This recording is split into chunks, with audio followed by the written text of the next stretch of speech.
సర్కారీ బడుల్లో డిజిటల్ విద్యా బోధనను అందుబాటులోకి తీసుకువచ్చేందుకు కృషి చేస్తుంది ప్రభుత్వం.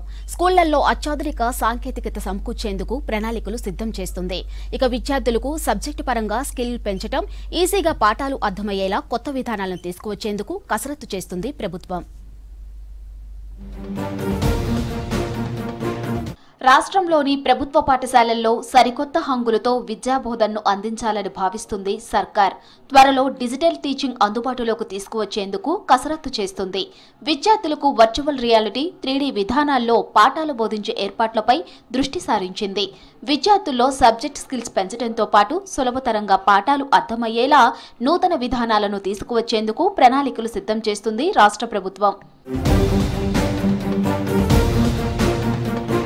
రాష్ట్రంలో డిజిటల్ విద్యా బోధనపై జరిగిన ఉన్నత స్థాయి సమీక్షలో అధికారుల నుంచి నివేదిక కోరింది ప్రభుత్వం. డిజిటల్ బోధనకు గల అవకాశాలు, అవసరమైన ఏర్పాట్లను విద్యాశాఖ అధికారులు సేకరిస్తున్నారు. నిపుణులతో చర్చించి నివేదిక రూపొందించనున్నారు. వర్చువల్ రియాలిటీ, 3D వంటి డిజిటల్ క్లాసుల వల్ల విద్యలో నాణ్యత పెరుగుతుందని కేంద్ర ప్రభుత్వ అధ్యయనాలు తేల్చాయి. దీంతో రాష్ట్ర ప్రభుత్వాలు సర్కార్ బడుల్లో అత్యాధునిక సాంకేతికత సమకూర్చుకొని డిజిటల్ బోధనను అమలు చేయాలని కోరింది కేంద్రం. ఇందుకు అయ్యే వ్యయంలో 60% భరిస్తామని కేంద్రం ప్రకటించింది. రాష్ట్ర ప్రభుత్వ బడుల్లో డిజిటల్ విద్యపై 2 ఏళ్ల క్రితం కొంత కసరత్తు జరిగింది. కానీ గత పాలకులు అమలుపై శ్రద్ధ తీసుకోకపోవడంతో ఆగిపోయింది. అధికారంలోకి రాగానే పాఠశాలల్లో నూతన పద్ధతుల్లో విద్యా బోధనపై దృష్టి సారించింది కాంగ్రెస్ ప్రభుత్వం. స్కూళ్లలో డిజిటల్ బోధనకు 75 ఇంచుల మానిటర్లు అవసరం ఉంటుంది. కంప్యూటర్లు, వర్చువల్ రియాలిటీ, 3D పరికరాలతో కూడిన స్మార్ట్ క్లాస్ రూమ్లు, మెటల్ ఫ్రేమ్ కూడిన బోర్డులు, పాఠ్యాంశాల బోధన కోసం యాప్స్, లైట్స్, గ్రీన్ బోర్డులు, విద్యుత్, యూపీఎస్లు ఎంతో కీలకం. వేగవంతమైన ఇంటర్నెట్, వైఫై తప్పనిసరి. విద్యార్థులకు కావాల్సిన ఆడియో, వీడియో, 3D చిత్రాలు, గ్రాఫ్లు, మ్యాప్లు, వీడియోలను డౌన్లోడ్ చేసుకునే సదుపాయం ఉండాలి.